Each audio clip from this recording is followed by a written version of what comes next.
Today, I am going to discuss Oppositional Defiant disorder.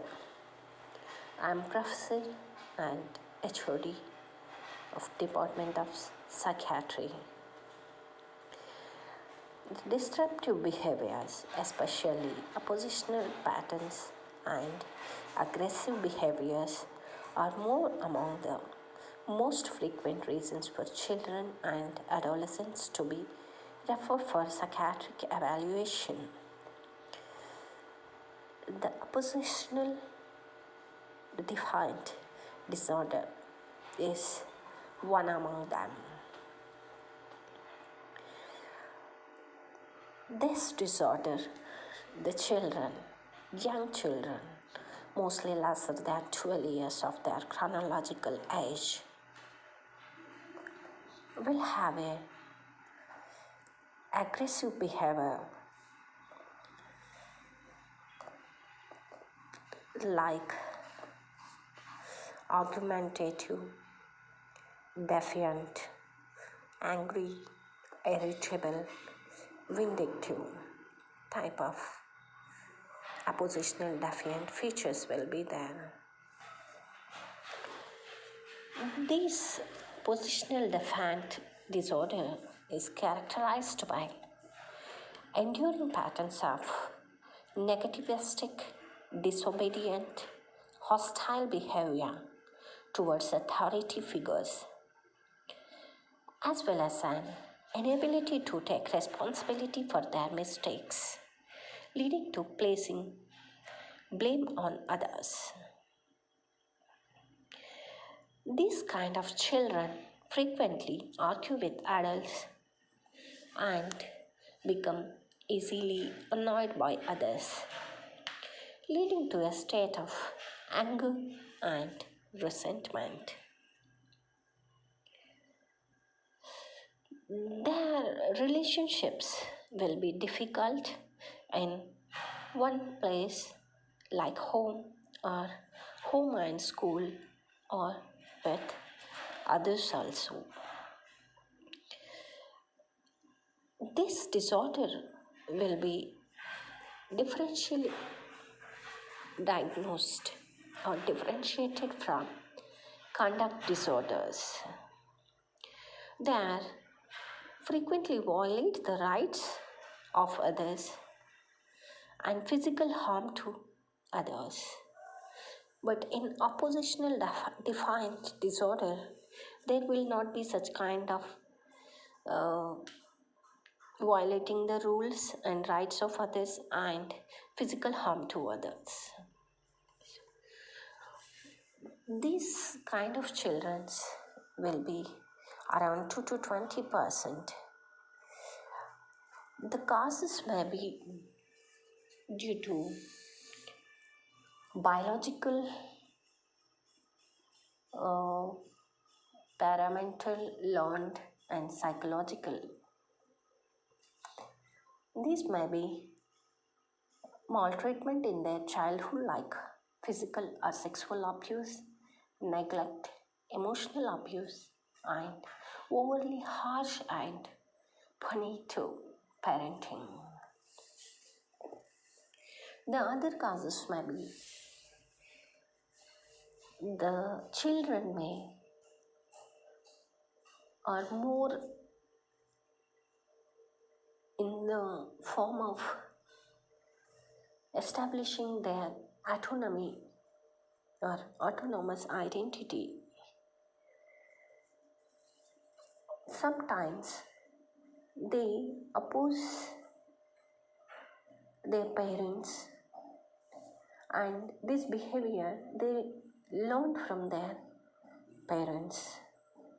And this tantrum behavior, if the reinforcement takes for these tantrum behaviors, they strongly believe that because of these tantrums they are getting something, so that behavior will be reinforced.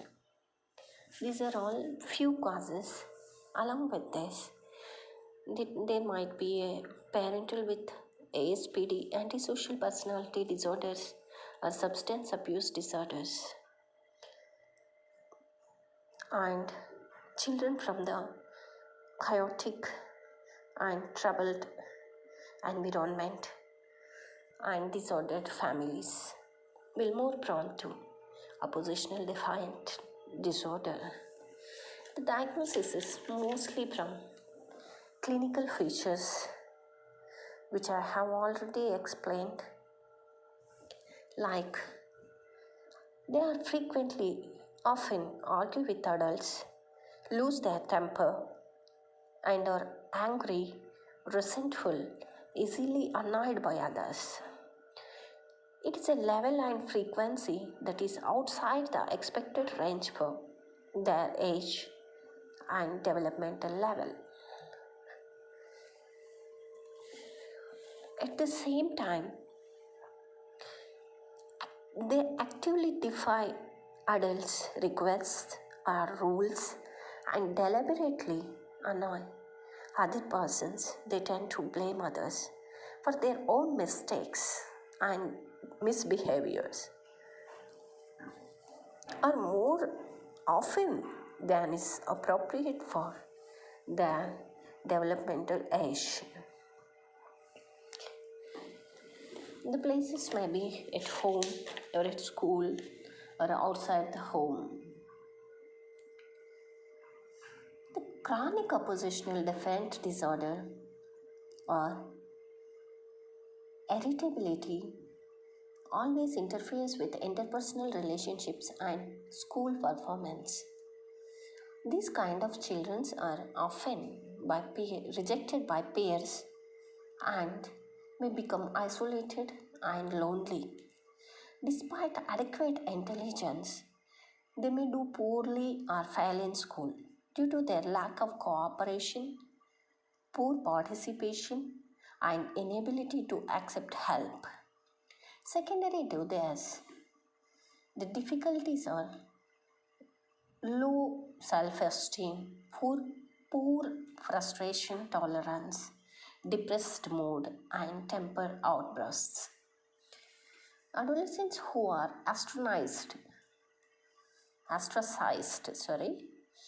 expelled from the group of peer, they may turn to alcohol and illegal substances as a modality to fit in with peers. Chronically irritable often develop mood disorders and in their adults and adulthood.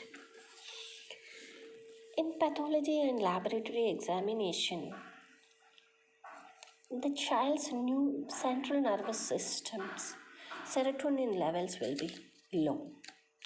It should be differentiated from conduct disorders, other mood disorders, attention deficit hyperactivity disorders. The course and prognosis. This kind of children, 25% will be subside and remaining may land up in mood disorders, conduct disorders, and substance dependence syndromes or disorders. Along with, they may land up in antisocial personality in their future. The management will be family intervention, individual psychotherapy, and cognitive behavior therapy. In this, we have to identify the frustrating factor for the children, and we have to resolve the conflict of children with their parental figures or authority figures.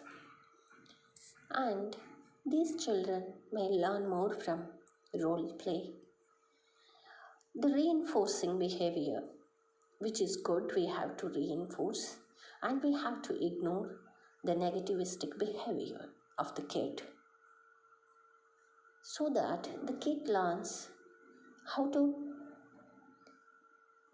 mingle with the people without any argument, negativism, opposition, as well as defiant behavior.